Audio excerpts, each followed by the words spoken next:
Hey, what's up, everybody? What's going on? Welcome to the Meeting of the Minds podcast. We've been going for a long time, but we are back. Tonight's episode, relationship and advice. Who's entitled to give it? Tonight, I have here with me the Upgrade and Caroline. How y'all doing tonight? God is good. I'm here. Okay. Hold on, wait. I'm not hearing y'all. Is everybody's sound working? Yeah, I can hear Caroline. Caroline can hear me. Test out your mics because I can't hear a thing. Got the volume I'm all here. the way up. I'm here. Caroline could hear me. I could hear Caroline. Oh my God, what's going on? Hold on. It happens, you know. It happens. It happens. Okay, hold on.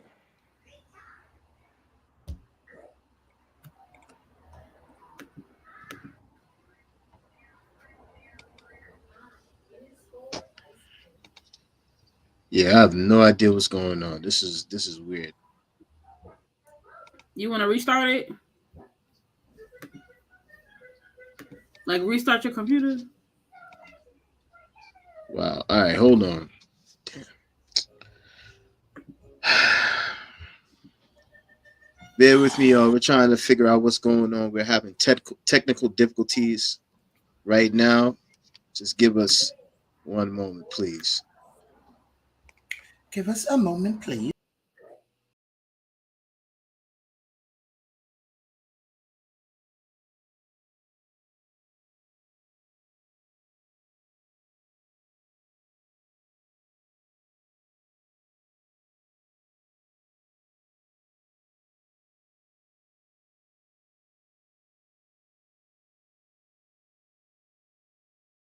Oh, okay. Oh, yes. Can you hear me? All right, sorry about that, y'all. Yes, I can. Yes, I can. All right, so tonight's episode is episode 12. Yes, I can. It's called Relationship Advice. Who's entitled to give it right now? We have Upgrade and Caroline. We've been going for a minute, guys, but how y'all doing? How's everybody doing tonight? Not too bad. Everything's all right. God is good all the time. All the time? God is good. That's right. Hey! Oh, my God. All right, so let's get right into it. The first question. What qualifies someone to give relationship advice? Who wants to tackle that first? Caroline or the Upgrade? You want to go, Caroline? Let the Upgrade go first. Whatever. Nah. So, what qualifies someone to give relationship advice? Right. I would think somebody who was in a relationship before. I don't think if you haven't experienced it, you can't necessarily talk about it. I mean, people probably watch it somewhere. They probably hear somebody else's conversations. But as far as if you haven't been in a relationship, I don't think that you should be giving any relationship advice. Now, it doesn't matter if your relationships failed or not. Like if you have relationships and they failed, that's a different story. You have learning lessons from there. But as far as not being in a relationship at all, you have no say so. I don't listen to people who have never been in a relationship or their relationships are like less than a month. Like you can never hold anything like a job. You can't hold a relationship like a hold a job. It's bad. So I don't think anybody who hasn't been in a relationship or hasn't taken one seriously shouldn't be giving anybody advice. Right, I totally agree. Caroline, what are your thoughts? I think What? What is it? What qualifies somebody to give relationship advice? Yeah. Mm-hmm. I would say it depends on the situation, the issue you need advice on, and whether the person's experienced it before. Because there's some folks in relationships who have no business giving advice to anybody on anything, not even how to raise a goldfish. Okay, so I think it depends on the relationship you and the person have, and the kind of like if you can't go to this person for advice on regular stuff like interacting with your coworkers on the job, getting through traffic, how to get something fixed on your car. Your relationship with your romantic partner is one of the most, if not the most important thing in your life. You want to maintain that. You don't want somebody who's just gonna leave him, leave her. You want somebody that's gonna, you should want somebody that's going to remind you of the other person's feelings, somebody who knows you well enough to be like, hey, but Carolyn, this is something that you've done before. Somebody who, also has your best interest at heart. Because you can have somebody who's coupled up and booed up, but they don't, some people are miserable in their own lives, and so they want you to be miserable too. So they're going to tell you like, nah, leave him, sis. The whole time, all you needed to do was apologize. But oh yeah, there's a whole bandwagon of people who do that. Go ahead, sis. Who qualifies to give relationship advice? Anybody. It all depends on there are certain determining factors that impact whether they able to give you advice or not. Right. Like people used to tell me, when I was living and working with children, that I couldn't give anyone advice on being a parent because I didn't have kids. But I had the degree, I had the experience, and I had the job. I was like, I've been raising kids, other people's kids, longer than you've been a parent. So let's talk about right. Things like that. People tell, say somebody who's single can't give somebody who's never been married can't give marriage advice.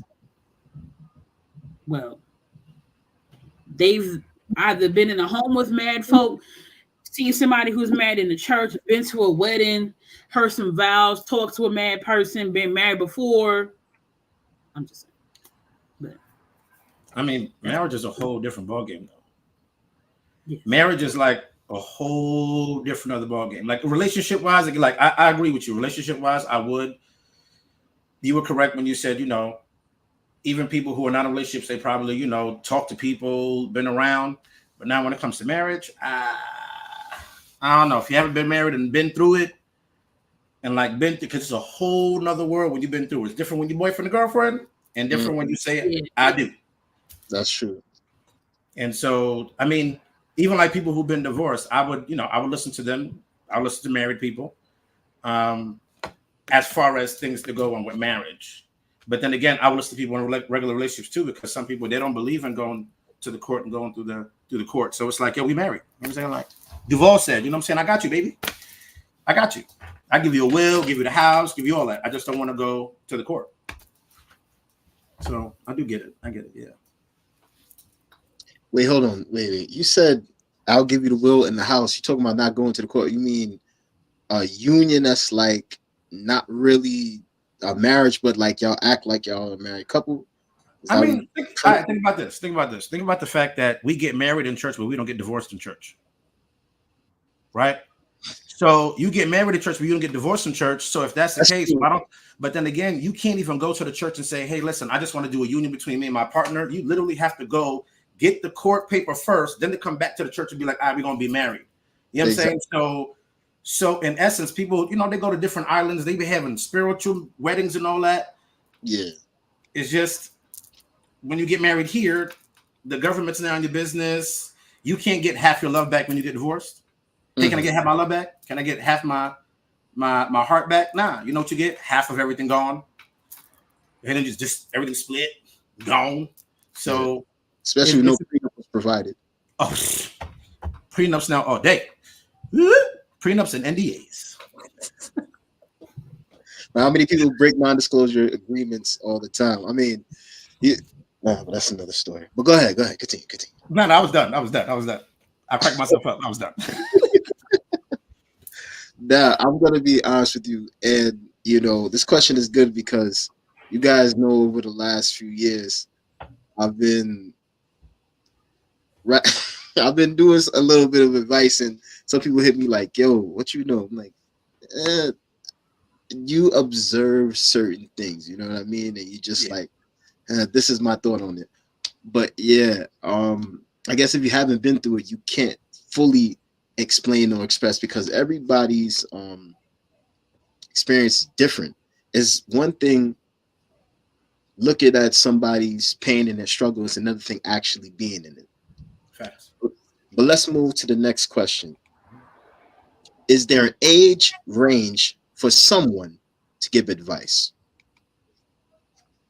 And the reason why I'm asking this question is some people believe that with age comes wisdom, right? So some people believe that you got to be gray-haired before you can give advice. But before I give my thoughts, I want to know, what's your take on it? Anybody? I mean, listen, if you younger than, I don't know. It's a good question because it really got me thinking, like, who would I take advice from? Because, you know, a 21-year-old right now could be married from the time that they were 17 and 18, you know what I'm saying? Like, and they could be having a joyous relationship. I actually saw a girl, I think she was like 19, she was married. She was having a conversation with a bunch of women, and she was, the women were like, oh, I'm going to go bark at my husband if he does something wrong. And the young girl was like, why would you sit there and fight with him? Because then if that's the case, he won't be truthful with you. He'll just keep on hiding it. So instead, I want to talk to him, and I want to have a conversation. So it's more on the wisdom of the person and what they're saying. I mean, as long as you're not 15 or something. I mean, again, 17 and you married, you might know some stuff. You grown now. You grown. So I can't sit there and say, but I don't know 15-year-olds getting married. You know what I'm saying? So like, I just say at 18, there are some, you know, some wise people at 18. But then again, you know, there's some older folks who are, you know, dumb too. So, you know. Very true. Caroline, I see you're brimming. You got something that's brewing right there. Something brewing. Yeah. What you got brewing in the head of yours? Somebody asked me how did I to be a wife, and what would I recommend to someone who's married? That's because I'm married. So you would assume that I prepared to be married. But I just think about when I was 20, got married at 21. There was I would have approached it different if I was getting married now. So 11 years ago, it was like, I like you, you like me. Let's do a thing. Oh, he survived his stuff. He survived the odds. Okay. No joke. No joke. Now you out here driving. So what I said to her is, I said several things that I wish I would have done that I know now to recommend to other people. So would I necessarily take advice from a 22-year-old on relationships? Probably not. I'm looking at somebody who's older than me. They don't even have to be married, 50 years. They could be married. They could be their second marriage. And I still, because, okay, I'm fun. Only advice I'm looking for to somebody who's 20 is why you wearing your bonnet outside. Or what does this mean? Or who's this rapper? Okay. If I've been married 11 years, what can you provide for me? Wow, 11 years. Wow, time. Really my junior bride or flower girl in my wedding. I mean, she was at your wedding, you know what I'm saying? So she saw you get married. She probably got some advice for you walking down the aisle. I don't know. I don't know. I'm just saying, my little god sister, she was my junior bride. She was 11 when I got married. She's 20. Well, she's about to be 22, but it depends. It also depends on the relationship. It may not be coming to you and for real. Like, you could be like, depending on their personality, how do you think I can handle this different? Or what would you recommend based off? But me going like lifelong, because nowadays you just got to know the person well, because they could be, and the women and men will still turn around and tell you whatever, There's dudes out here still trying to live like they're young. Sir, if you move wrong, you'll live in 3 weeks. So, like, you can't be outside no more for real, Carlin. I'm just saying, Listen, Why you put him on the spot like that? Listen, I'm outside, but I'm not outside because as I've gotten older, like for instance, like you just said, Caroline, the 41-year-old me is way different than the 30-year-old me, and way different than the 21-year-old me, which is my son right now. So my son at 21, we were having a conversation the other day, and he had to make a mature decision between him and his girlfriend. And at the end, I was proud of him. Like, yo, you've really grown and learned a lot. You learn from my mistakes, you learn from all the things that I didn't do, and then I hope that then you grow then to surpass what I've done. So like he's watched his mom, he's watched other people. So now it's come to a point where he's like, you know what, Dad? Like I understand what you were saying from before, yeah, but I couldn't do it I think my 21 and my 31-year-old self has a way different view of marriage and relationships than I do at 41. Also because of the things that I've been through. Like I'm outside and put myself through situations because I want to relate to people. I want to know how women work. So now when I talk, it's like, oh yeah, I met like 5 females like this. You could really work for that. This is not an anomaly. You know what I'm saying? So, but I get it though. I get it. I see what you're saying. Trini? Yeah, we want to hear your thoughts, brother. All right, first and foremost, Can he see right now? what was the question one more time? The question was, is there an age range for someone to give advice? I believe so. I mean, honestly, I can't really say yes, only because there's a lot that a lot of old people, like even when I was young, hey, how do you use this computer? And then, the old person can go ahead and give them a little advice on how to do that. But when it comes to the severity of marriage or dating or anything relationship-wise, I don't think so, because young people truthfully think they know what they want, but they don't. Because often, if you see, they are looking at social media and they're looking at the internet and they're looking at all kinds of stuff. And what they're doing is basically taking the ideologies from other people instead of looking at their own lives and thinking, you know what exactly do I really want? They don't know what they want. Look at what's happening today. They don't know what they want. They really don't. So with that being said, I believe when it comes to relationship, like serious matters, you need an adult. You need the advice of someone like my grandparents who've been married for over 65 years. Like I believe you have to see it demonstrated in order to benefit from it. Otherwise, you ain't gonna know what you're talking about. Like, okay, prime example. The saying, if you don't, you know, the whole saying, if you don't have any kids, don't try to tell me about my kids. I understand that now. Like, if you don't have no children, you you can't say that to me.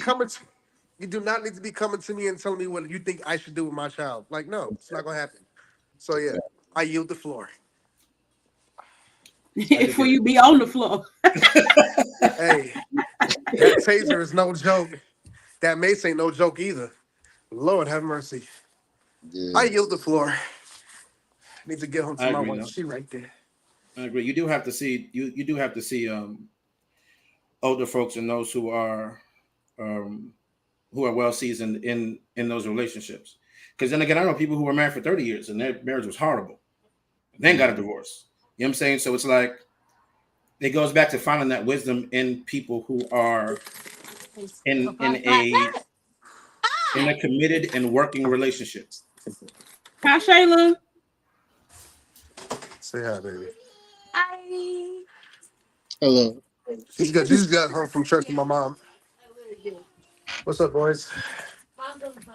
Mom's on the phone? What? You speaking on age though, guys.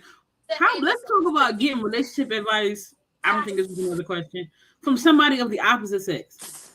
I think that was like the alternate question. I think was it of the opposite sex? Okay, so if me as a man, it would be kind of. I'll tell you what. When it comes to older generation, especially when older ladies are concerned, they can nurture you while still trying to guide you the right way, as opposed to a man. He'll tell you like this needs to be done, that needs to be done. Hey, she don't want you to forget about it, kind of thing. You need both sides, honestly. Just like you need to see both parents in the household, and you need to see it demonstrated that way. You know how to treat a woman, and a woman knows how to treat a man. You get to see that. So when it comes to, the older folk of this generation, and they're still married, I think it's very important to get, to hear why is she acting like this? And then you can hear, well, have you tried this? Or may I suggest you do that? It's a different spectrum because you'd be like, oh, that definitely makes sense. That's how I'm able to walk outside the house and forget my keys, and I'll come back in and she's already at the door. Just here you go. You know what I mean? So On that level. yes, sir. I just feel like, you know, as a woman, watching other women just lead other women astray. Well, no, I'm like, that's not safe, you know. Birds of a feather flock For together. me, being married to a man, and sometimes you and I, we're not gonna see eye to eye, right? And like, you telling me this, but it don't make sense to me because what you talking about, right? So I feel like men and women should have people in their life or the opposite sex that they trust. Strictly platonic, because you know, folk out here believe we can't be friends with each other, but that's a whole nother podcast episode. That you can be like, hey, this is what's happening in my relationship. What you think? There's times I've called Carlin and he'll be like, I'm gonna call you back, because that's what we do, right? And then when he do call me back, we have a whole conversation, me and him arguing. We're not really arguing, but he's like, Caroline, this is what's happening. And I'm like, no, what you talking about? Whatever, keep it, right? But at the end of the conversation, you have heard an alternative perspective. He's able to like, oh, so this is what your man meant. And then when you go back to dialogue with your partner, you could be like, oh, I talked to my guy friend. These are the things he says. And so then your spouse is like, yes. I don't know why it don't happen in the conversation between me and my husband sometimes, but like, sometimes you have to hear from somebody else. Sometimes you need that outside perspective to be like, Caroline, you tripping, or Caroline, this is how you could have said it, or you could have phrased it different. This is what you meant, right? Okay, go back and say this. That's what I meant, because you could be the same age as somebody. These women out here telling folks to just yo. Okay, that's you know something. I want to bring in something real quickly, right? Caroline, you want to know about him getting tased?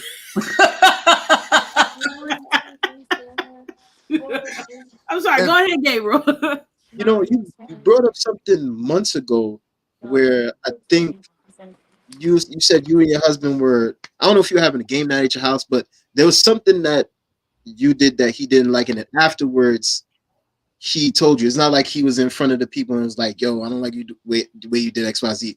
He waited until a certain time to talk to you about it, right?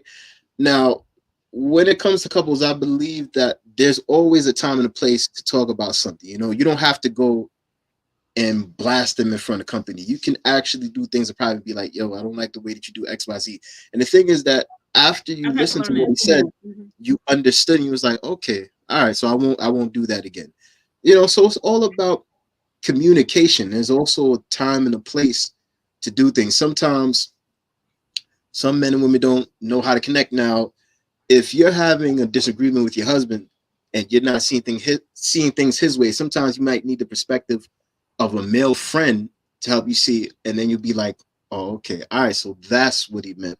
That's what he was going for. The same way how a guy could be arguing with his girlfriend and he might need the perspective of his female friend to show him like, yo, this is what she was trying to convey to you and you took it the wrong way, you know?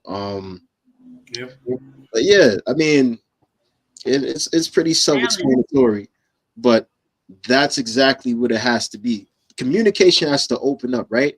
We always say, yo, men and women can't be friends with each other, especially when you're already in a relationship and you have a partner. Not true. Because I have a lot of female friends, and I can always go and ask advice about something, and they can, you know, help me figure things out or whatever. Because at the end of the day, you know, when it comes time for a relationship, I'm going to know what to do, what not to do. And then there's some things that are trial and error that I'm not going to get information on. You know, some certain things you just have to end up learning on your own. Everything in life is a learning process. But as far as it goes with the age range, you know, you need to be at least a little bit seasoned. You have 11 years under your belt with marriage. So, you know, you more or less have seen certain things and you know how to grow and how to talk. Now, when you get to 30 years, it's going to be like, all right, you finally going to be ready to tell the whole gamut. You're probably going to write a book, you know, and stuff. But yeah, like age comes wisdom, but you got to be of a certain age. And one last thing I'm gonna say. All of these podcasts, I'm sick and tired of hearing about the 403s, the passport bros, the passports. I'm tired of hearing that. I'm tired of the conversations where if a man sends you $30 for lunch, it's not enough. What person needs $30 to eat lunch? Like, lunch shouldn't cost that much. That's all I'm gonna say about that. Let's move. Let's move. On. Hold on. All right, go ahead, bro. You got something to say? Yeah, I was gonna say, you know that whole saying that you can't have any kind of best friends outside of your marriage in terms of men or women. I think it's literally up to the individual to, number one, know your friends. Right. Two, it does not hurt to introduce said friend to your wife or your husband. Why? Yeah. Because it'll keep them reassured, like, okay, you're cool, you respect me enough to, okay, nice to meet you, and whatever else, and then we can be cordial. But if you're trying to hide said friend or, oh, what's wrong with her, this and the third, when you become defensive, it's kind of suspect. Right. Very suspect. That's all I got to say. Well, you also got to be careful because I had the mistake of bringing my ex inside the church. When I brought her inside the church, I was church hopping. So, when we decided to get married, I'm like, yo, I was like, yo, I dealt with her one time and I dealt with her. And then I was introduced her to two of my friends, like, these are my sisters. She thought me and this girl been sleeping together. I was like, yo, what is wrong with you? Like, this is not, I even introduced you to her. Nah, but you hiding something, I'm like, you know what? There's something wrong with you. And I don't get it because I'm actually bringing the person to you. You can check my phone. You can see the conversation between the person. And it got to the point where I'm just like, you know what? I learned from that one. And it was like two relationships like that. And I learned you have to know the person who you're dealing with first to then know if you're able then to have friends outside the relationship, because some people want you for themselves. So you can't have no friend. You talk to nobody. I was in that relationship. Then you got some people who be like, do what you please. And it's on you as an individual to be like, you know what? Let me be responsible enough that this person trusts me that now I'm not going to go do X, Y, and Z if we establish this relationship between us two. So it's like, it depends on who you with, on whether or not you go and introduce certain people. Because then I've also been introduced like brother. Hey, this is my brother. But mind you, we was fucking. So I'm not your brother. I don't do that no more. I'm grown. Nobody who I dealt with, I'm not your brother. I'm not your cousin. I'm not nothing. Because your kid gonna get older and be like, oh, you was messing with uncle. You was hitting Uncle Carlos. No, I don't know. That is messy. So what I've learned. That's crazy. When I deal with a female, who is that? Oh, that's my friend. That's my friend. Because I've been there, like I've literally watched females sit there and say, that's my brother. And on that little devil side, I'm sitting there laughing. Like, I'm just sitting like, yeah, bro, you don't even know. You don't even know who I am. You give me dabs. You trying to buy me food. You want to take me out to eat. You don't even know. It was crazy like that. Like, hey, because mind you, think about it. I'm now being introduced. So now it's like, oh, this is your best friend. So now I want to get to know him to get to know you. I'm not telling you nothing about her. What's wrong with you, Carlos? Why would I? I'm number two. I see everything that you don't see. I don't trust her, and I don't trust you. So no, it goes both ways. That's why, at 41, I'm now at a mature age to be like, you know what? I understand who to bring around, who not. It's hard to even go into relationships now because of so much things that people want from you and want you to do and want you to be outside of just being yourself first. And then from there, I could go that route, but I see where it goes. It's crazy in this world. I get it. But as I said, I'll be careful. It depends on who you with. Right. To then introduce your friends or to sit there and say, hey, this is my friend. Because I don't know if Caroline's husband was sitting there like, oh, who's she talking to? Oh, Carlin's? Because we would talk. But then again, where am I? I'm all the way in Atlanta. She in Chicago. Where am I coming out here? So it'd be different if I was like down the block or something, or like in the same city. Maybe I'd be like, hey, you know what? Let's not talk that much, because then he might think that we might see each other different from we all the way out here. But that's what I thought at one point, because then again, we were talking about, the whole relationships and you having friends outside. I don't know. I know how I would act, but I don't know how other men would act. Carlin, if you lived in my city, come over for game night, okay? Oh, when I come, I'm coming. You come visit, come hang out with the kids. You know what? When this like, please don't have me lying on this podcast here. It probably Trini came to New York for some reason. I was in New York. I think it was either my niece got blessed or we was in New York. Whatever. We was all at Mount Sinai, and we was about to leave. And I looked at my husband, and I was just like, "This is Ryan." Oh yeah! Wow. Ryan, this is Casey, husband of mine, and you was with somebody. I don't know who you. That was wow. That was okay. That was terrible ex I've had. Okay, we just don't go ahead. Okay, but I ain't me. You know, now that's respect. That's respect. I had a mohawk then. That's respect though. But I mean, I met Casey as well. When I met Casey, it was like, "Hey, this is Carlin, this is Casey," and I was like, "Hey." I think I met him through video though. Like you put him on, and he was like, "Yeah, hey, we were probably on." In something. fact, what we were at Mount Sinai for was for I think it was some kind of tribute for Joey after he died, the old gentleman of Mount Sinai, and that's when I met everybody. And I bought, I was wearing the same shirt. See, that's the respect though. That's of course. And then also, you know your husband, your husband knows you. Y'all both are within yourselves and then within each other. But there's a lot of relationships, a lot of people now, they don't even know themselves. So they're self-conscious of anybody who even comes around their mate. Everybody who they think they're talking to, oh, you cheating.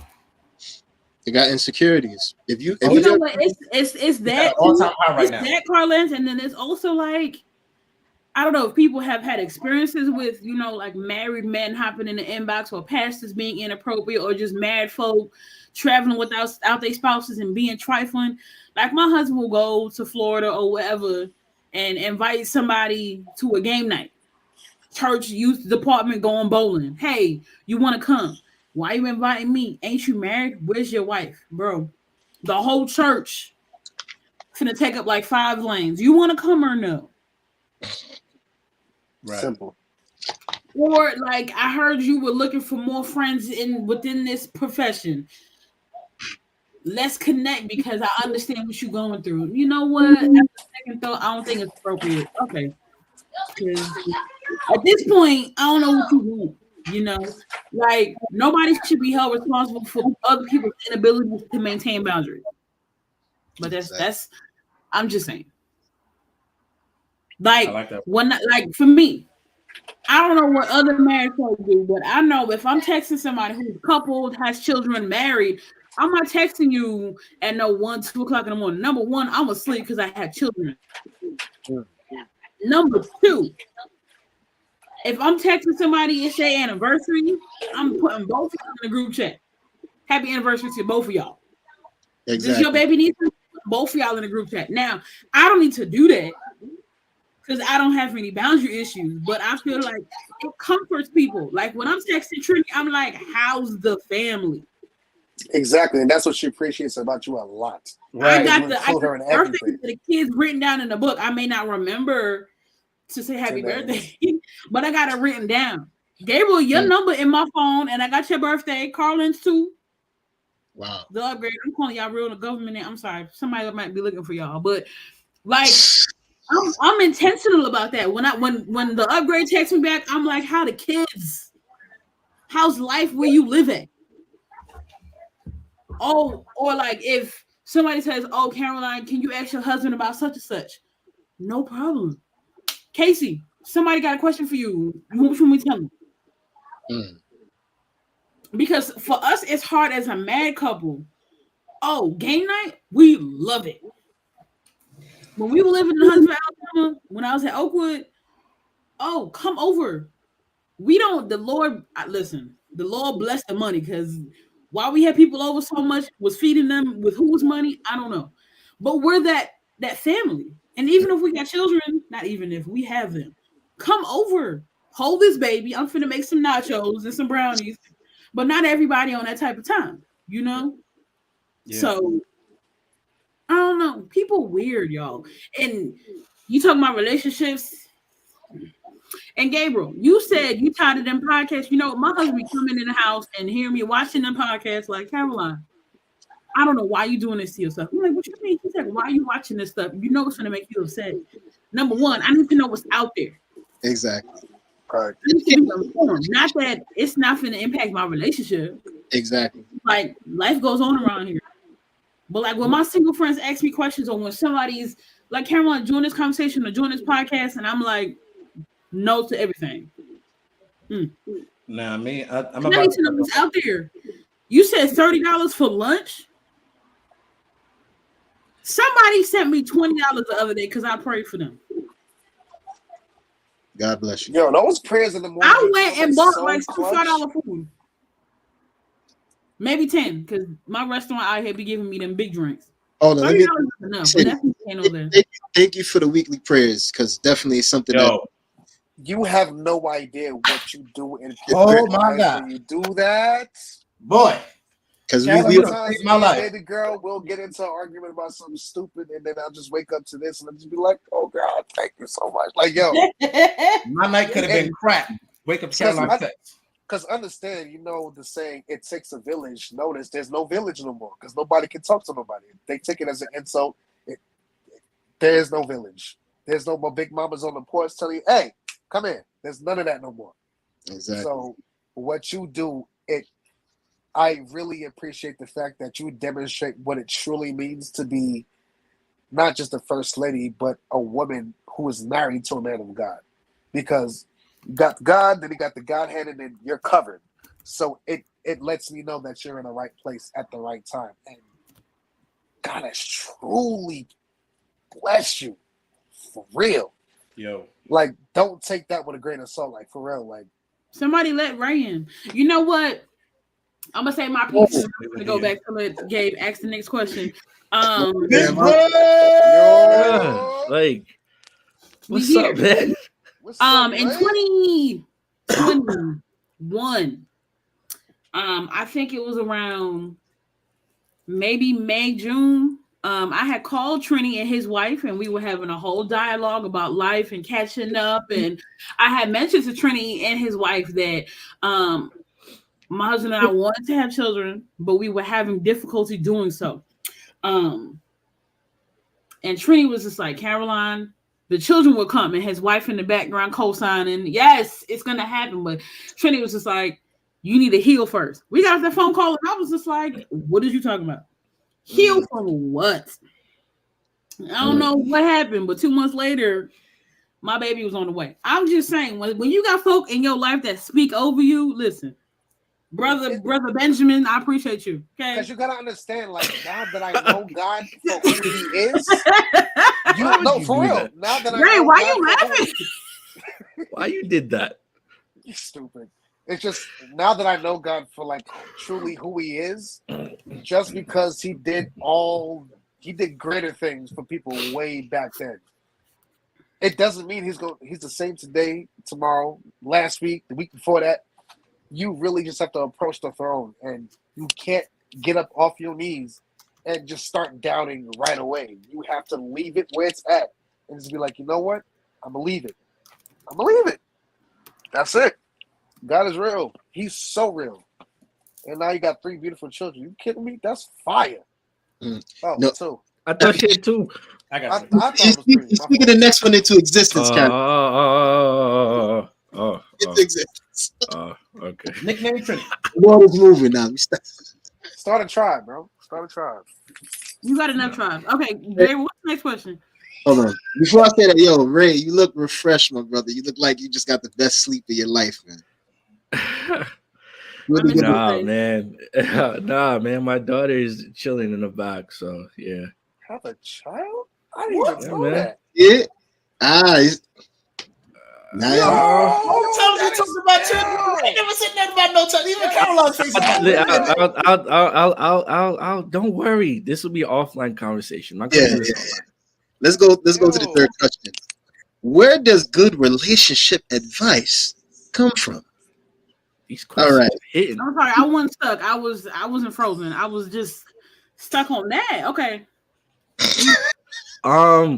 To answer the question, I think good relationship advice comes from people who are connected, not just connected with the world, but more so connected with Christ. I've noticed that like a lot of people, when they give relationship advice, it's very basic and bland. So I hear people give advice like they'll say, "Oh, yeah, as a man, you could have 50 million women." Now, if you have 50 million women, right, it comes with 50 million and one problems, Right. right? Right. King So Solomon. Exactly. That's an example. King David was another one, right? Only with the best, yeah. But to me, if you're not connected, right? If you don't have experience, relationship experience, meaning that you haven't at least failed or been in a position where you weren't at your best at times, then I don't think that I want to listen to you. And the reason why is because if someone's telling the person, "Oh, you should leave that person," but I got kids with this person, why would I just walk away like that? You should leave this person, but we've established something. As long as there's no abuse, because that's a whole different beast. But if we have something that's established, right, and you're telling me to walk away so easily, that's not a person who I want to take advice from at all, because you're not used to going through trials and tribulations with somebody, right? Whether it be a friendship or whatever, you're not used to that. You're just used to just walking away and just doing your own thing. You'll never grow from that. You'll never have those battle scars of, me and my wife or husband or whatever, girlfriend, we went through something and we overcame it. Now we can share our story with somebody else. It's a testimony when you think about it, right? Caroline gave a perfect example. She's having a conversation with Trini, and now she has 2 kids. That's an example of that. Like, you went through something, you've gone through the fire, you've been tested, and now you're a diamond. That was beautiful. What if like the example where you're in the relationship? What if the person you want to stay, you want to work it out, but the person now leaves, so they leave? Is the person now who wanted to stay, are they the person? Are they able to still give good advice even though they've been through the battle scars, or it's just like, nah, forget them too? No, they're a Yes. part of it. That's a part of the battle scars. I mean, they again, you've been tried, right? Like, you've gone through something. As long as you've gone through something, then yes, you can give good. It has to be good advice though, not the city girl advice that people be talking about, and not the city boy advice. But it has to Right. be good, sound advice that makes sense. That can be like, you know what, okay, and also there has to be a level of accountability and responsibility. Because a lot of the times when people give advice, it's always like, "Oh, the other person's responsible." No, what did you do that was wrong? Because it takes 2 people to be in a relationship. One person can't always be the good person and the other person the bad person. There's always a crack in there's always a crack because of what 2 people did, whether it be lack of communication, whether it be lack of intimacy, whether it be lack of like, there's always something that happened because 2 people weren't connected like they were supposed to. Got it. Like that. I like what Ray said. Oftentimes, if someone is giving you advice and it's not coming from a good place, it can oftentimes come from a person that is ruined, a person that has scars, a person that has their own emotional issues or traumas that they haven't dealt with yet. And because of that, they will want you to walk out of that relationship. How many times have women told another woman, "Oh, girl, you need to leave," even though the dude is a good man and all? Secretly, she might want that brother for herself, and you don't even know. You figure, okay, your friend is just telling you some advice because they care about you. No, everybody has ulterior motives. Because if you're giving someone advice and it's not coming from a good place, what else could it be? So we have to be careful about the people that we interact with. And I'm not saying just necessarily to go to couples that are in good marriages, but also go to those that are divorced, go to those that have been probably married for the past 2-3 years, find out their perspective on how to handle things, because sometimes people will want to break for the smallest things, and it could just be a misunderstanding. It could be something simple as, "Oh, I forgot to say good morning. And because of that, the whole week, I'm not saying nothing to you. I'm just walking in and out of the house. I go to work, come back home. Like, obviously that's foolish, but there are some people that take it to that level. There are some people that are petty, that are like, oh, I'm not going to say anything until they say something first, you know? But I want to hear more from Carlin. I feel like you got something to say. What about this topic? Yes, sir. Good advice. Yeah. I agree with Ray. I think that you got to be tried in the fire. For those who sit there and say, you know, I want to. What's that famous quote that people say? I'm working on me. So when you're working on me, you're by yourself. Yeah. So you don't relate to nobody else. And so all you're doing is working on yourself. Yourself could be working on something bad. And then what you meet people, how come nobody want to be around me? Well, you was working on yourself. Instead of interacting with the world and seeing how the world interacts with you and yourself. So I've seen people who've given some good advice, and I've seen some people who've even given some bad advice. And I was like, you know what? Let me take that. Why? Because I don't want to do that. So sometimes I will also hear the bad and the negative so that there are things that I try to avoid. Because some things people might say, just like we said, some people's intentions might be good. They might be sitting there thinking that they're telling you something good. But in all actuality, it seems, it looks bad. You look at a relationship, you're looking at it like, nah, this thing don't really look so right. So there's a time where, you know, you have to have discernment within yourself. You have to know who you are and have to be balanced within yourself to then take the advice from other people.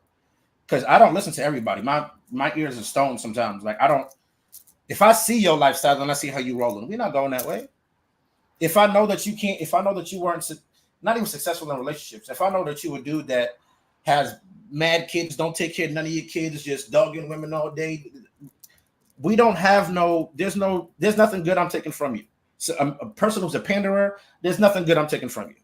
You know what I'm saying? So the advice that's online, I think some of the conversations still need to be had. Why? Because it's right now, this generation that's living, not necessarily us, but whatever generation that's here right now, they kind of going through it. And then at the same time, our kids are going to come up right behind that somewhere. So we have to know what's going on because our kids are going to go through it. You know what I'm saying? So it's like taking good advice and seeing what's good online. And, you know, some people, again, they have good advice, some they don't. I'm a person who I like to hear both sides so that I can take from both and say, you know what? I see from your bad advice how I could kind of flip it and change it because you probably don't even know certain things that I know, but I'm just taking everything that you're saying just because I just want to also hear it. I like to hear everybody's side. So, but then again, there's some people I just won't listen to just because. So just like Ray said, you know, you have to be balanced within yourself. The other person has to be balanced, and you got to know the advice that you want to take.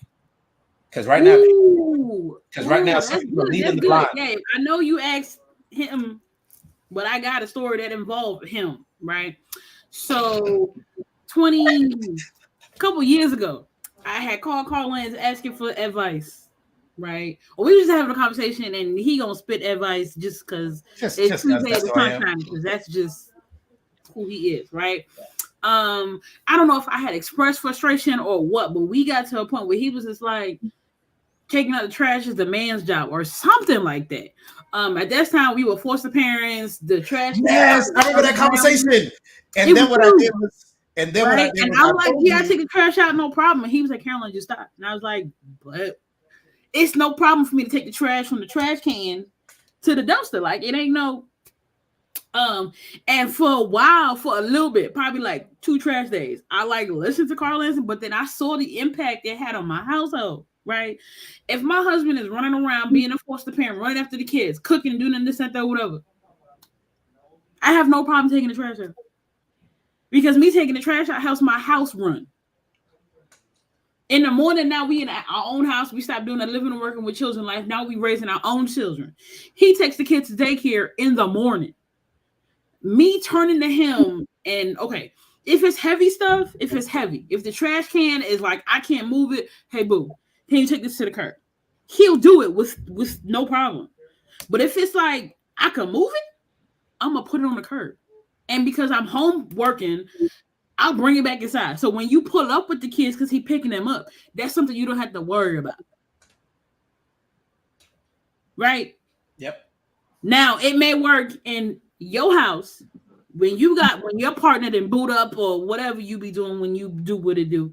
You gonna take the trash out because that's you, right? But at my house, you know, it helped. Another thing was like he looked at me funny because we had a diaper changing table in the baby room and it was broken. I brought the changing table. It's wood. I brought it from upstairs and put it in the garage. And when he came home, he was like, "Where's the changing table?" And I was like, "It's in the garage." And he was like, "Woman, you crazy?" A little bit, but like that's the true definition of what a helpmeet is. Right.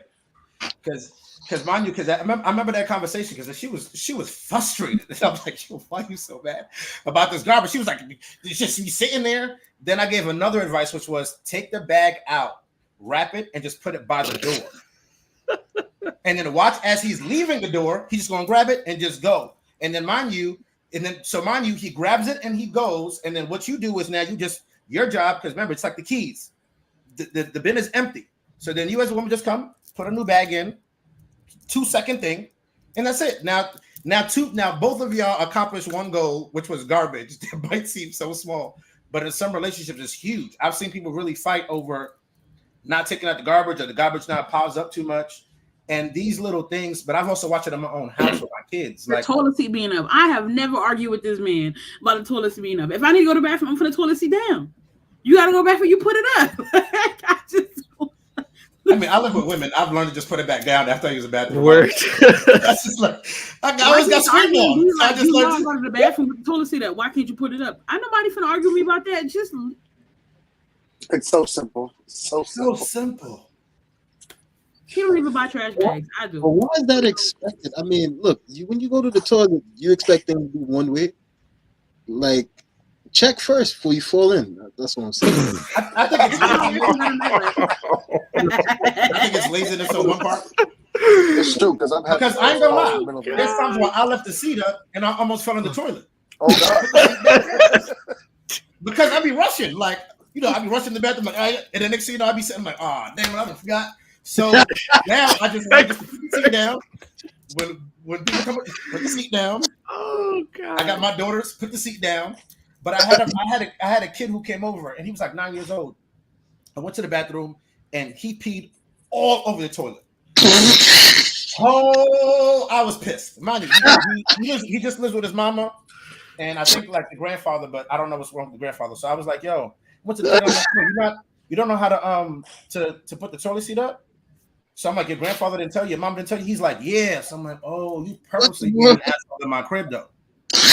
Being an asshole in my crib though, and I just like that. 10 years old, you're purposely being an asshole in my crib right now. Like there's no reason why the seat should be wet, and I'm trying to use the bathroom, trying to take a whole shit, and I can't take shit. Then on top of that, then what happened was his mother came in, right? Because I'm subleasing, so his mother came in. So when his mother came in, she came from the gym, straight from the gym, used the bathroom. Mind you, I done wiped this seat off with that yellow awesome spray 3 times. I was going in. She came in, I got to use the bathroom. I'm like, shit. So now, guess what? Booty juice all on the seat. Now I know where you get it from because you didn't even change it. So I was like, oh my God. Then everything made sense to me. And I was like, oh, but mind you, you got to think about it. When she got up, I'm outside trying to use the bathroom. So it's not like she's going to sit there and be like, all right, she's in her head thinking, all right, let me just go and kind of get up so he can go use the bathroom. But what she didn't realize was I just told her, I just finished cleaning the toilet. Like, I need to go. So she's ran in. I need to go. All right, fine.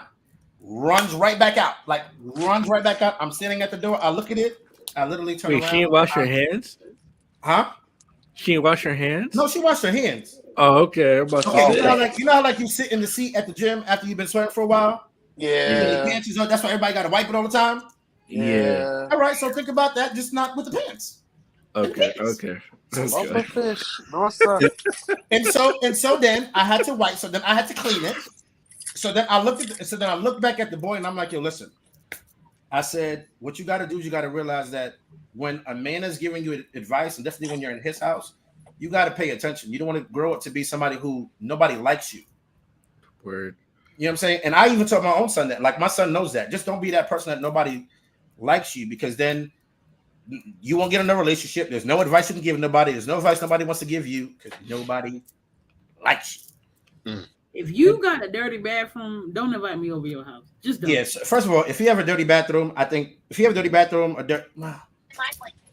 dishes in the sink are different than a whole dirty kitchen.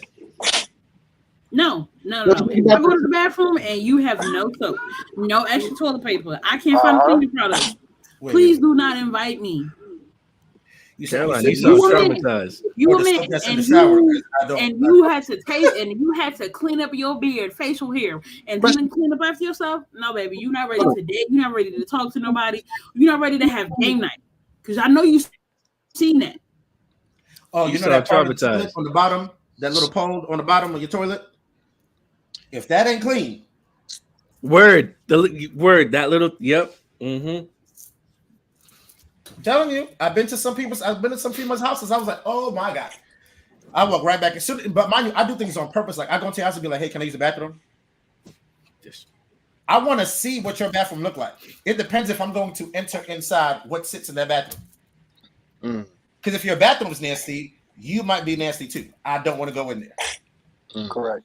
You if I pull back the shower curtain, okay, that's not what the episode about. No, I don't pull back the shower curtain. No. I think like that's going into a whole nother level.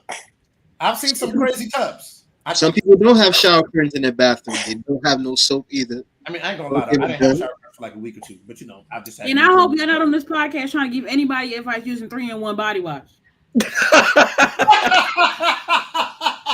Body wash. Irish spring. Use it for hand soap.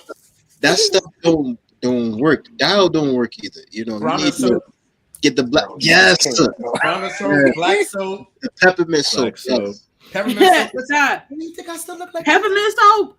That Dr. Bronner's. Yeah, Dr. Bronner's. Feeling like it's wintertime. Dr. Bronner's. You ever listen? I tell you this right now. If you take a shower and you don't have a ring somewhere, it ain't just full of dirt. You are dirty. Yet when you finish taking a shower, there should be something on the bottom that shows that the dirt had came off of you. You should be looking down and be like, "Oh, look at all the dirt that's coming off of me! Wow, that's amazing." I see people literally go in and be like, "Just dirt, just hey, you took it. Your bathroom is always pristine. I never seen you clean it. Never seen you clean it. Your tub is pristine. Why? Because you use certain soap that doesn't take the dirt off. It just keeps it on your skin. There's soaps like that keep stuff on your skin. You never see no dirt come off nobody. You be like, "Yo, that's nasty." It's like a protective barrier. Right. But Bronner's peels that all off. Dr. Bronner's. Let me tell you something. I don't know if you those be the women. Okay. I don't know if you guys remember Cashmere bar soap. It's like an old brand. I got something to say. Say it. Those be the women that keep getting pregnant. That's because the dudes be closing their mouth. Never mind. Yo, no. At some point, I'm sorry, Gabe. We done bamboozled your whole episode. At some point, you gotta have a standard, guys. When I first started dating my husband, whole house was clean. I met his mama. I met his dad. Clean. House clean. See, women don't be giving men credit. Nah. You House come was to my clean. crib. My crib is. It was like 2 cups in the sink at his apartment, but it wasn't. I've been to some dude's house. Why your rag crunchy? What is happening?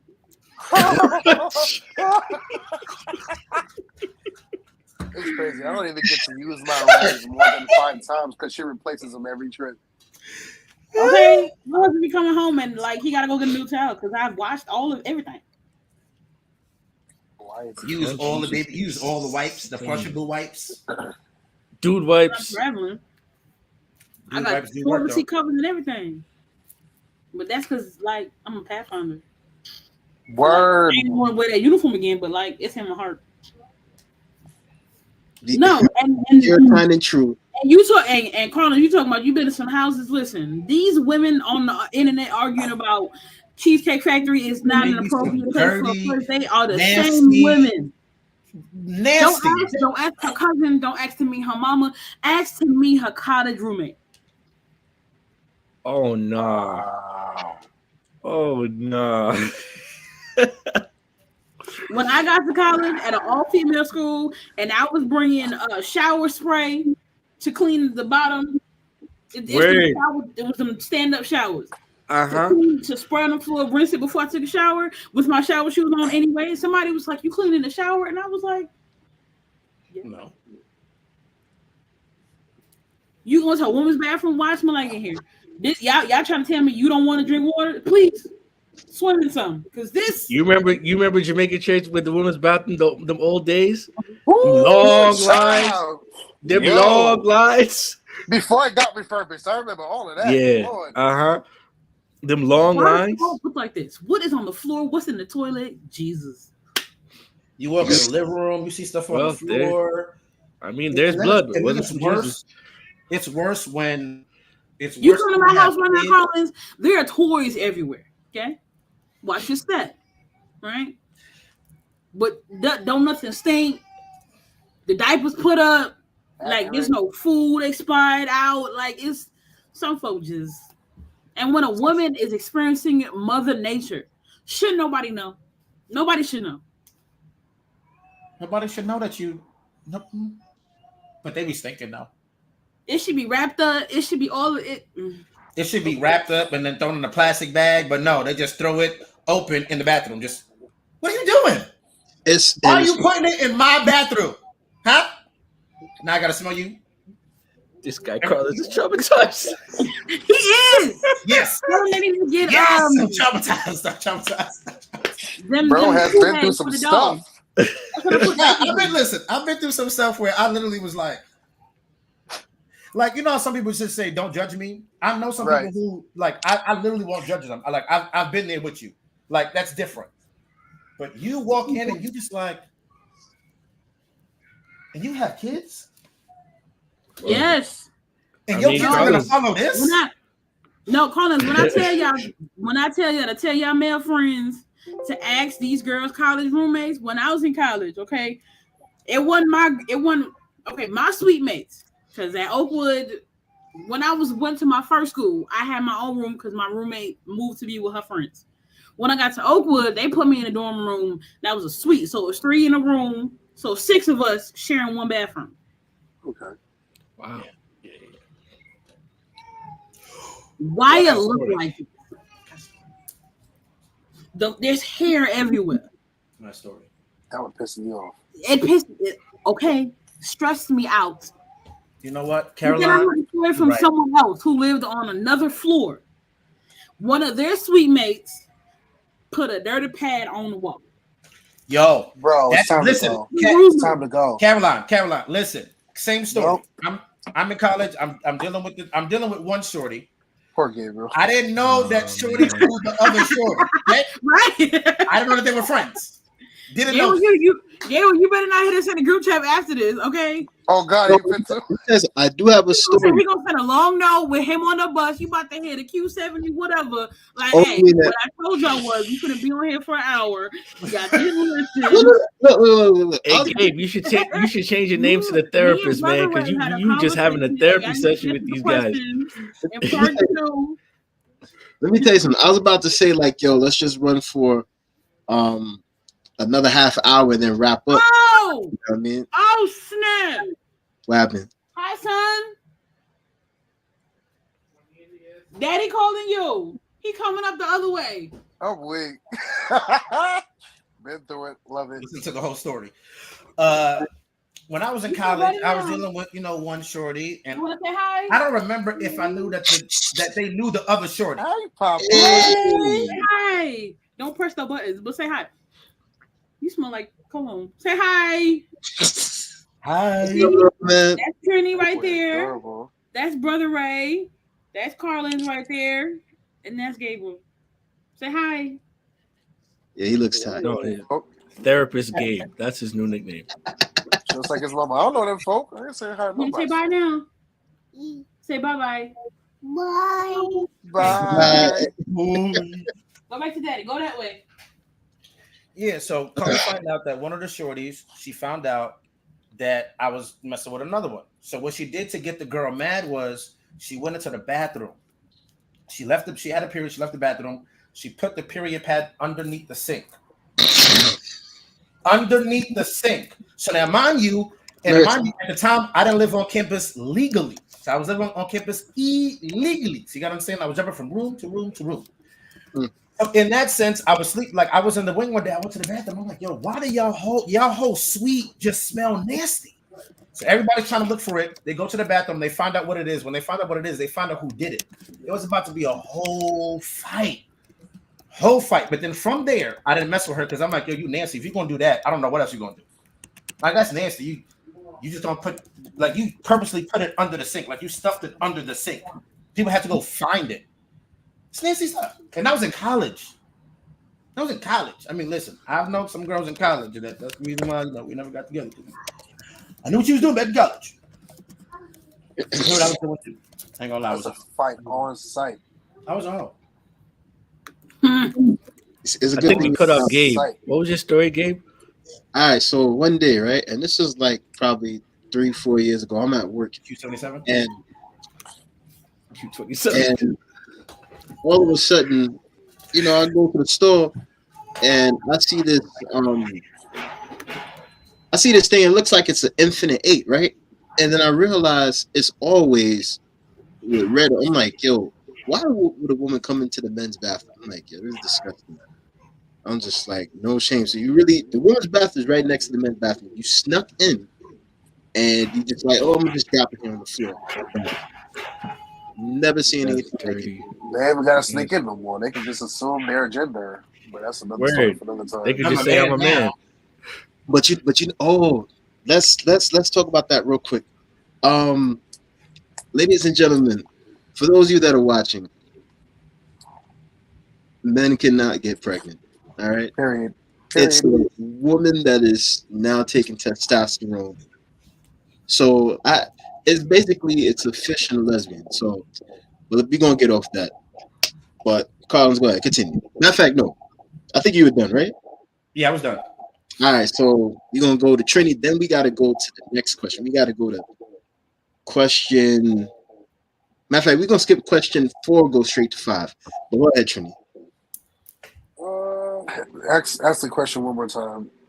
All right, where does good relationship advice come from? Oh, where does it come from? Yeah. Honestly, I'm going to land back off of Ray because if you're not connected to Christ at all, you will never know how to communicate with somebody in love on how to get over whatever trial and tribulation that they're going through on a relationship at all. Somebody that's been married for over 20, even 30 years, they have a blueprint. That way they can just hand it down to you, like, listen, instead of yelling and talking to her, talk with her and just go over stuff and just be cool. Instead of, oh gosh, you're always leaving the audience on top of the counter, or whatever the case may be, whatever it is.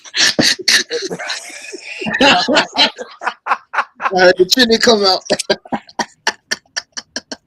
So it's really, and again, communication is everything. If we're not about to skip past you talking about some, oh, your dad's good. We go down the road. You want to go down the road? But Tensi call. We're gonna go on the line. All right, go ahead. You gotta sharpen up on that, no cap. But anyway. Okay, see, look. All right, go ahead. She's in Chicago. Leave her alone. Okay. Oh, fair enough. You in a windy city. She's from the Rack. She in Chirac. Chirac City. Stay away from the east side. Stay away from O Block. That's all I gotta say. We don't go to 63rd at all. We sure mayor's done. We from sure Stony to Rainbow. We don't. That's go an there. offline story, but go ahead. If the person is connected to Christ, they have the answers and the tools that they can give you. That way, they won't lead you astray. Because oftentimes, when people get advice nowadays, it's based off of their experiences and how they feel, and it gets that person nowhere. Now that person's in a state of confusion, and instead of working it out with said partner, they decide to leave and walk away from possibly the biggest blessing that got put there. But because you taking advice from somebody who, girl, whatever, it's leave him or leave her, whatever the case may be. If that person's connected to Christ, like really rooted into Christ, they'd be like, all right, check it out. So before we even get into all that, what did you do? How did you communicate what you said to her? Was it combative? Was it chill? Did you even take the time to hear what she said? And, not saying that all, oh, it's so validated, but it's like, did you take the time to listen to what she had to say before you just responded to key points to just argue back? See what I'm saying? So it's really important to take somebody's word when they've been married for a longer period of time and they're connected in Christ. Because if you're connected and you know the Bible, then you should know that, the Most High ain't with that.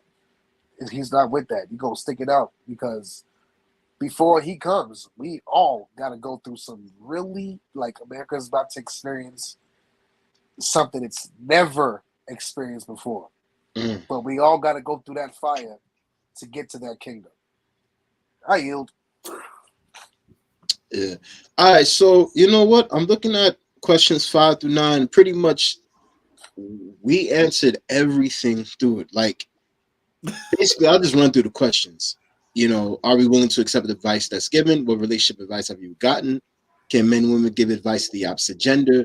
What does good relationship advice sound like versus bad relationship advice? So we just gonna jump to 10 because we literally ran through everything like within the last half hour. So the last question is this: can religious books, in fact, let me put it up. Can religious books and spiritual texts be considered as relationship advice? The whole Bible is about relationship and marriage advice. Everything from the 10 Commandments and the other rules that aren't really discussed in church anymore, it all relates to us. You have a qualm with your wife, or she got a qualm with you. So at that present moment, she's considered your enemy. But what does the Bible say? Love thy enemy. See what I'm saying? Like everything applies if you choose to apply it. If you don't choose to apply it, believe me, it ain't gonna work. It just ain't gonna work. Everything is connected and applied to our lives. Everything. From you name it. Listen, understand something. I've been tased, I've been flashbanged, and I've been maced, and my face still burns. So I'm still trying to find the words to say without my eyes burning out their sockets. I can't even take a shower for the next hour. But with that being said, I yield. All right. I hear exactly what you're saying. Now I want to. All right, Carlins, I see that you got something on your mind. No, I was gonna agree. There are some texts, some religious and spiritual books, I think that can help people out. Definitely if spiritual people wrote it and they were married and they were, in their relationship. I was gonna say that's what it was. Let's just say, because we live in this huge big world. No, forget about it. I was gonna say, let's say somebody from another religion, but then their religion probably in their religious books probably have something about marriage as well. So no, forget it. I do agree though. There are some books. I know one book that saved. I don't know if it was even a so-called a spiritual book, but there's definitely a relation. It was a book about relationships, and it did talk about. It didn't have God in it though, because you had to have a conversation with God. It's called Finding Love After Heartbreak. It's by Stephen LeBossier, and I read it while I was going through my divorce. What's his name? Stephen LeBossier. Listen, I'm sorry, Stephen, for messing up your name. My bad. Jesse Smouye. I just marketed your book for free, so my bad that I messed up your name. But in the book, what it does is you have to fix the relationship between yourself and with other people. So in the book, it advises you to write a letter to anybody who hurt you. Mom, dad, brother, sister, relationships, family, and then even God. Where you have this, you literally write a letter to God. And mind you could just, hey, God, this is how I felt you did X, Y, and Z. But obviously, you're not going to send it to God. It's going to hear you. But everybody else, you're able to send out that letter. But me, I cheated. I didn't even send no letter. I just called everybody on the phone and said, hey, listen, how come X, Y, and Z? And from there, I was able to now get a better understanding why people did what they did. I was able to see from their eyes what they thought I did or what they said that I did, and I'm like, okay, I can see where that came from, and that's what allowed me to grow. But it was that's that book, and there was other spiritual books that I read that kind of had me on the right path to be like, I know where I need to go with this. But again, if you're with somebody and they don't want to do it with you, then it's a one-way street. But as far as the books go, yeah, there are some books, and again, the Bible does have plenty of examples of either being in a relationship or being in a relationship with yourself and God to then be with somebody else. Because if you ain't right, ain't nobody else right. Right. Let me say one thing. In terms of relationships, when I look at Samson and Delilah, I believe God gave Samson many warning signs to let him know, like, listen, this woman doesn't love you. All she wants to do is destroy you. But he decides in his strength and his own wisdom, he's like, she's not gonna find out my secret. And then the man let it slip. You know, if someone is against you or they're plotting against you, you should be like, yo, let me move from that person. But he thinks, oh, I'm invincible. Nothing's gonna happen to me. Man ends up getting put in chains. They gouge out his eyes, cut off his hair, and then God gives him back just a little bit of strength so he could kill everybody in that whole Colosseum thing when he didn't even have to go through it. All you had to do was be like, yo, you know what? Let me steer clear of this relationship. There are a lot of relationships like that in the Bible. He should listen to his parents first. The first one was his parents. His parents told him, hey, don't go with that girl. Now I'm going to do what I want to go do. Go fetch her. From there, God was like, all right. Because the next girl, same thing. And then by the time I got to Delilah, it was on some stuff like, listen, like we laying here. And like the Bible has so many tips. Like, stop pillow talking. Unless it's what you're right for your husband. Yeah. But Samson and Delilah is the perfect example of stop pillow talking. Man, people are in jail right now. They dead. Why? They pillow talk. Because then the person got mad and was like, oh, by the way, because then she called them dudes as soon as she cut their hair. Who she called in the room? She was right now. They was outside waiting. Outside waiting. So you got to there's some things that the Bible shows you how to work in relationships. And there's somewhere the Bible's like, listen, if you don't have the right person, this is what you don't do. Because let's say Samson had the right person. Do you think that her knowing his hair was power, she would have cut it off, or she would have nurtured it to make sure it grew? That's a good question. Go ahead. Let me tell you something. If she was a different type of person, and she really loved this man because she loved him and not because of his attributes, it could have been totally different. But her thing was, it was superficial. It was superficial love. It wasn't real. She liked the whole package. Like, for example, right? Take a look at the Greek mythological character Hercules, right? Women love this man because of his strength and his look. That's it. There was nothing else that they found appealing.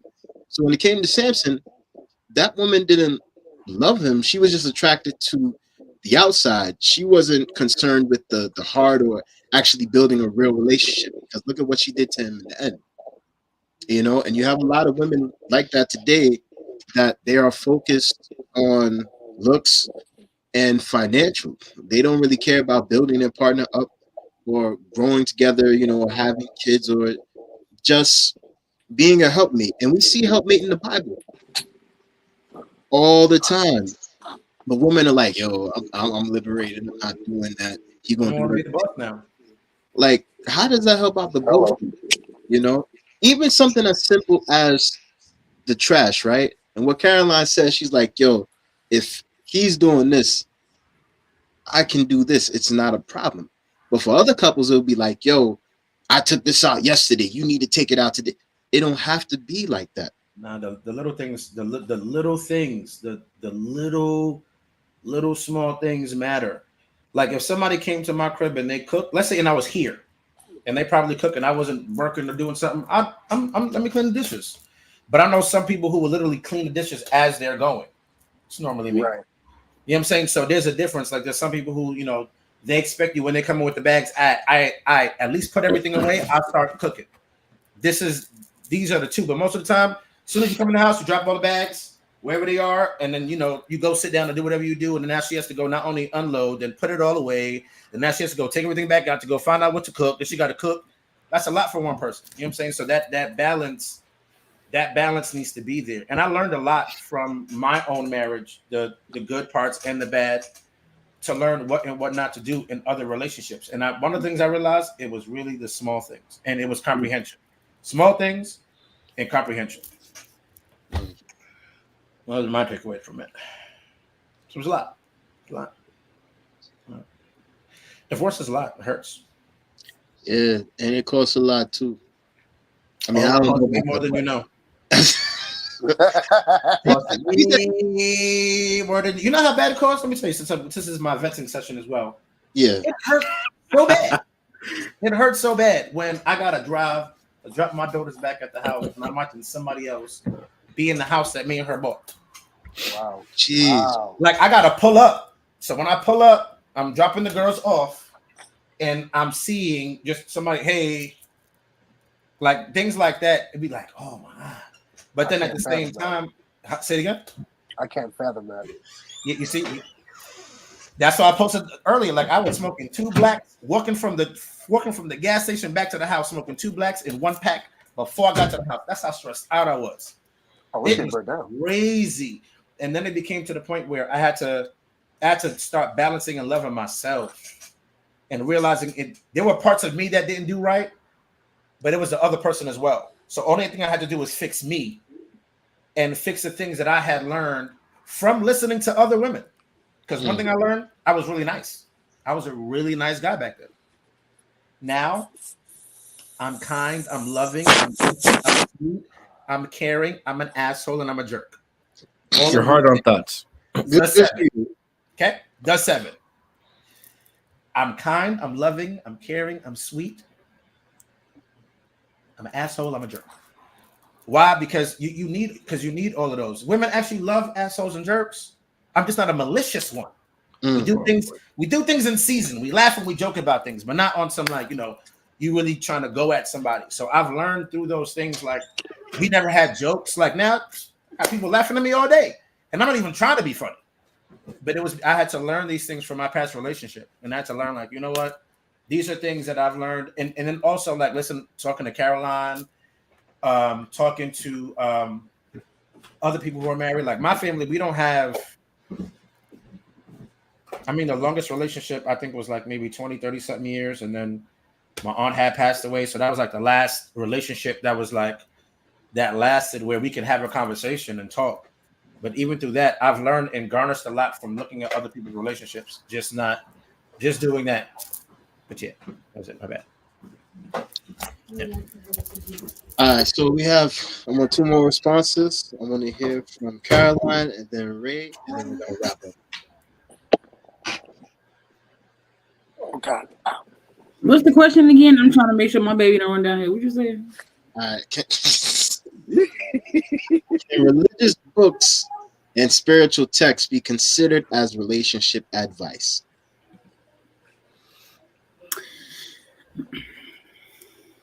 Yes. But you want to make sure that you understand the context in which said advice was given, and how we use it to give advice. The Bible, for one, has been weaponized through the years to keep people in abusive relationships.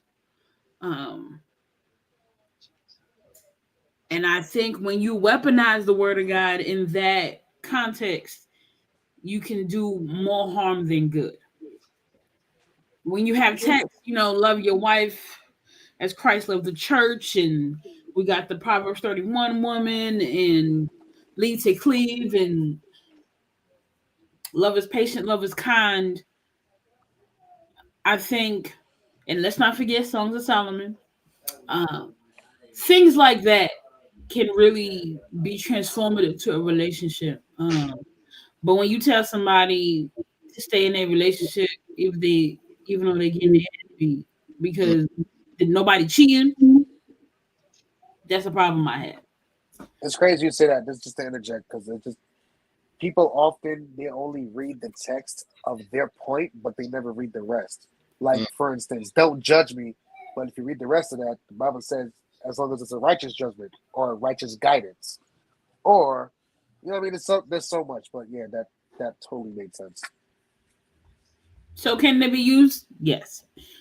Can they be used out of context by people who don't know what they're talking about? Yes. So people need to be careful when you start trying to use the Bible and other spiritual texts to give advice. Which is true. Besides, the Bible also gives instruction that if somebody breaks their marriage contract, depending on what was done, you can leave freely.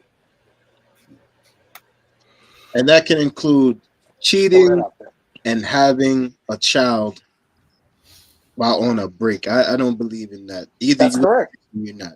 If we on a break, we have broken it. Yep. I believe that. Yep. Like, period. When a woman says that, I've learned she's looking for other options, already has that option, and is looking to see if she can last with that dude over you. And when she comes back and give you that sob story, bro, it's been over. It's been over. It's done. Yeah, it's been done. But what about when just to be there one time and then go on this woman? What happens with what? I said, what happens when a man is like, yo, I'm on a break. Oh, but I got this girl pregnant. She's 5 months now. That's his fault. You can go be a dad. I'm out. Go be a dad. Accountability. That's it. Yeah. But you see, the problem is that men and women, when we talk about these things, everybody's like, oh, it's a double standard and stuff. But here's the thing. It's wrong. Like, for example, it's wrong for you to be 39 and having a baby by the 22-year-old. Yeah, it's weird. Yeah, that's just wild. Like that, you saw him grow as a little boy. That's your son's friend. Like, are you kidding me? She did that on purpose. But people was like, yo, if it was a dude and a young girl, everybody be in an uproar. Here's the thing, in jail. With both of these things because and canceled. That's wild. Double standards. They're real. You know these women. And you know what? Kevin Hart's ex, because I don't want to say the name. She basically was like, "Oh, go ahead, girl, do you?" I'm like, seriously? That's what we're doing out here? We're not holding each other accountable? Like, what about the spiritual maturity of this man? Is he ready to handle something of that magnitude? Age don't mean anything if you don't have the wisdom behind it. No, he not ready, but he's finna pay for the rest of his life, though. Yep, exactly. He was looking for that. She got that at his bread. She got, and then mind you, think about it. He's not 30. Mm-hmm. He's 22. He has about like a good 10, 15 years in the league. 35 is normally what people leave. 40, you pushing it. So right. She got him. She was like, yeah, let me go get him when they're young. Let me go. Okay. It stays good. Now, if we go do that, it'd be different for us, but 18 years, let them go. We'd be like, all right, whatever. I mean, I had to tell my son is 21. I told him, I literally sent him the picture of Dre and the dude, and I'm like, please don't do this.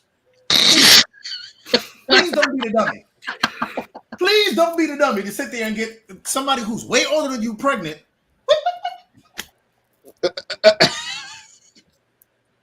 That's what happens when you want some cougar poons. By the time the child's 20, you think 60, you 40, you can't even do nothing with the kid no more. She can't go out with him, but you out with your son partying. Cougar poons. Your mama dying. Your mama in the bed. Breakfast. And you out with your dad. You and your dad literally living your best life. That's like me and my son, we're 20 years apart. So right now we can go out to the club and be like, all right, everything, even though I wouldn't do it, but you know what I'm saying? Like we can go out and be all right and be all good. Different from now my mama being 40.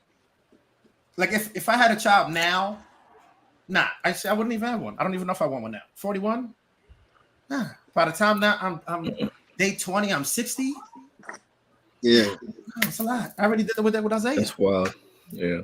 I already assumed the 40-20 thing. And then I have 2 daughters now that are 5 and 8. I done started all over again. I don't know if I want to do it again. You got to be a real special, and not special, but special woman, Yo, why did you? There was no need for you to do that. Why did you do that? You know what? Let me stop laughing. Let me not. That's not fair. That's not right. That's not right.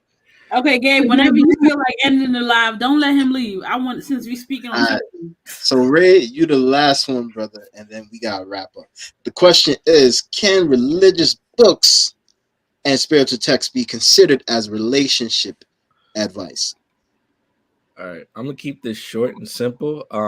It can be once it's used in context, and it also can be once the person who's reading it or saying it has an understanding of what they're reading or saying. That's just pretty much it. Like if you misuse it or if you try to use it to justify what you're wrongdoing, then there's no point in using it at all. Exactly. It's like the church manual, but that's a different discussion. Church manual. I still want to purchase one just to see, you know what I mean? But hey, man, you know, let me tell you something. When there's trouble in church, people be complaining, but it's like, yo, the book is there. You can get it. If you don't read it, you don't know what's going on. That's an issue. Like, for example, remember back in the day, people used to be like, yo, if a woman got pregnant or she got kicked out and stuff like that, you can't do that anymore. That person can sit down for a year and can no longer serve on, you know, certain departments and stuff like that, but you can't kick them out.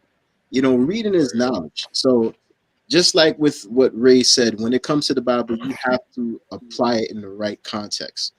Because some people will use the Bible in the wrong way and be like, oh, well, this means this. Like, for example, there's a chapter in the Bible that talks about gods. But when it talks about gods, it's not talking about, I think it's Psalm 82, if I'm correct. When it's talking about gods, it's not talking about gods as in God and stuff like that. It's talking about judges on the earth. But if you don't read that, you wouldn't know. The problem is that other brothers and sisters will look at that verse and be like, oh, this means that we are gods. No, you have to examine. You got to do your own exegesis on the verses. People don't like doing that. They just see something and run with it. Just like how nowadays you see a video online, you look at the thumbnail, be like, oh, XYZ exposes all. When it's nothing but a small snippet that has nothing to do with the title in question. But people like they like stuff to be sensationalized. I forgot what the name is. You know what I mean? But yeah, yeah, that's all that I have to say. Man, this has been definitely a good discussion. I want to thank everybody for joining us. You know, we've been gone since late last year. It's great to be back. You know, next month we're gonna hit you with another episode. Thank you guys for joining the Meeting of the Minds podcast. You can watch this on Twitter and YouTube. Tonight, something happened with the Facebook link. I don't know what exactly happened. I'll have to contact StreamYard to figure out what's up with that. But I will put it on Facebook later. We are Meeting of the Minds, and we are out. Everybody have a good night. Gone.